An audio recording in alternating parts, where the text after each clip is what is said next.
Okay, welcome back to the On the Spectrum series, where we explore certain topics.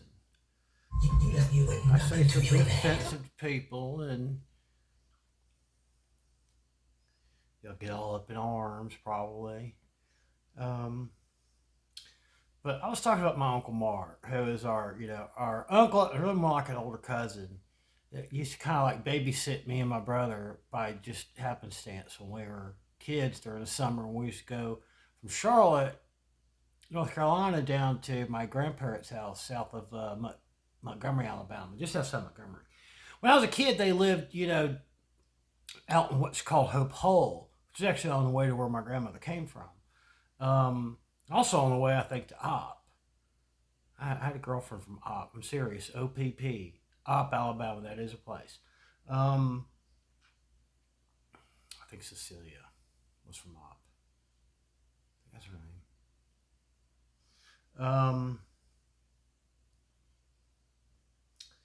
And when I was a kid, see, my brother's name was Richie. You know, I'll call him that. And my mother's family never called me Little Stanley. That was always my dad's people. That's why that just kind of name just kind of stuck. But not down there. Um, but you see, my brother's name was Richie, and my name was Brian. So what does my asshole, brilliant fucking Uncle Mar affectionately refer to us as? Bitchy and Cryin. I didn't say they wouldn't hurt your feelings. It is hilarious looking back on it. Of course, we weren't real happy with that label when we were kids, but there's probably a reason. It's kind of like a boy named Sue. If you get picked on in the right way, it kind of makes it where you know how to pick on motherfuckers because you've had to tangle with some of the best. Like my family. I mean, they'll fuck over a stranger, but they don't mean no harm to their own family. Like I said, half of them are probably autistic. They probably don't realize, that can be traumatizing for some people. But that was what he called us. He called us bitchy and crying. Because my brother was bitchy and I was always crying. So we were bitchy and crying. That was fucking brilliant. And it's hilarious. Never ever get into a your mama session with Now we're going to talk about Lavelle Crawford. Because apparently he comes from the same kind of family I come from. your mama. You hear me? You hear me, sir?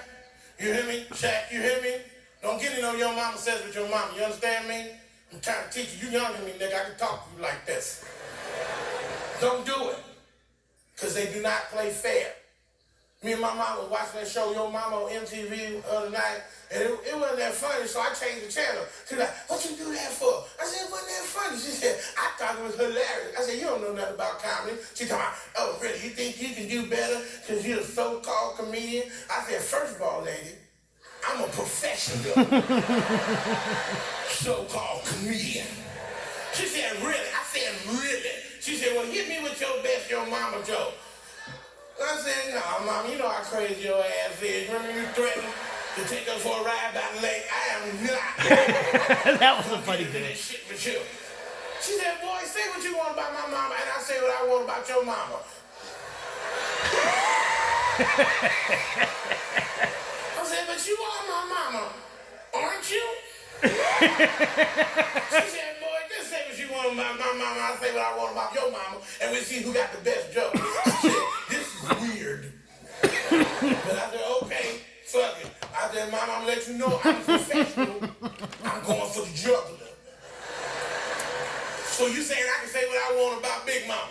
She said, go ahead. I said, cool, because I don't like her ass anyway. I said, you ready? She said, go ahead. I said, well, Mama, your mama's so ugly. Every time she look at the mirror ducks.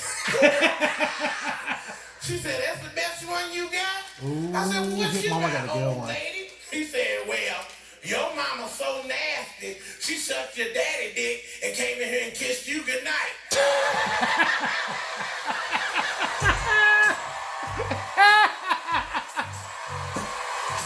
So let me get into your mama joke off with your mama. She'll beat you. She knows your weak point. That was fucking great. Bitchy and Cryin. I came from a family that nicknamed me and my brother Bitchy and Cryin. You know what we did? Because of it, we were bitchy and crying about it. So yeah, it wasn't funny then. It's hilarious now. That was quite funny. You see, that's how folks were in my family. My grandfather, he was cruel. He was cruel to my mother. He was cruel to my uncle Albert. Although my uncle Albert was a good son to him, seemed like all the way till he died. Albert was a good dad to his kid. He really was. I can't say anything bad about him as a parent. He passed away, I think, back in 2017. He was a good man. He was an annoying motherfucker. He was a good man. My Uncle Mark, he was hilarious. I mean, Albert was funny too, but Mark was especially funny. Out of the Marvin side of my family, he was definitely the most funny. He was definitely the smartest of them or their kids, even though he didn't go to college. He was the only one that didn't go to college. Yeah, apparently when Rick Sanchez says, I don't know, school doesn't sound like a place where intelligent people hang out at. Yeah, there's a part of that joke you don't get. You have to be autistic to understand that. That's the reason why it's like the guy that writes that shit. Yeah, that's why we know he's autistic. Dan Harmon, yeah, well, he's totally autistic. I think it's actually been confirmed that he is. And I love these ones from Walmart. You can get like a pack of them, like 20 of them for like $2. But then you get like a bargain brand. You can get like 40 for like $1. 40. These are the more expensive ones. I gotta wear like these Rains. These are the ones that are like 20 of them for $2. These are a little higher grade. I mean, they all do the same basic job. Some the only thing I don't like about the real Nag shampoo is that it's a little too strong sometimes.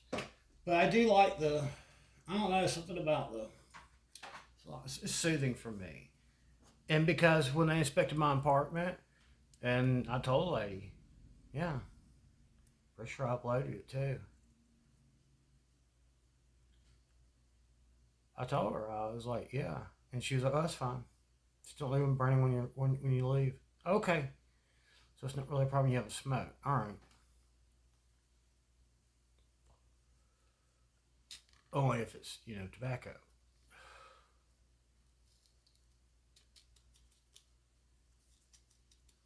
It's not something they can use against you. But because of the fact that I got that confirmed up means, it's kind of hard for them to enforce it. Because that's their justification for it. But I am crying. I'm not bitchy. I'm crying. It's kind of like, oh God, I hate to bring him up. But Dad, I'm Jesus Christ. And it's like, no, I'm crying. Richie's bitchy. Bitchy and Cryin. Brilliant fucking bit. That's where I came from. That's why I ain't right.